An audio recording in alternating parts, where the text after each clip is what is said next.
Hey guys, you can upgrade to Lufthansa business class by submitting a quote-unquote offer online. You can use your browser and search for Lufthansa upgrade to business, and you're gonna see the official website provided with the article, right? In that article, you're gonna scroll a little bit down and hit the yellow button, check availability and upgrade. And you're gonna start the process of travel. You can log in with your travel ID or your booking code and start upgrading to business, right? So basically, that's one way to do it. Another way of doing it by checking in on in the website or app.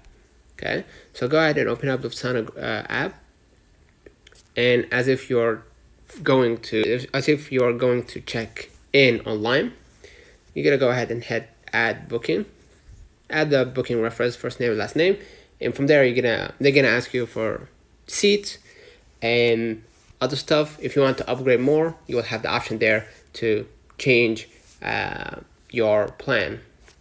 If you want it to be business or business class or economy, whatever. Okay.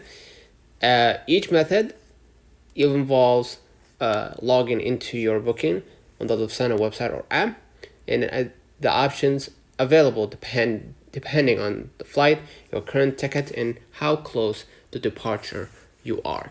Don't forget to like and subscribe. See you in the next one.